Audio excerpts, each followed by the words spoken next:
بسم الله الرحمن الرحيم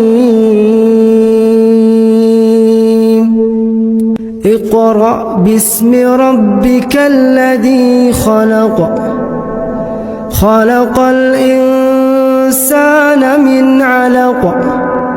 اقرأ وربك الأكرم الذي علم بالقلم علم الإنسان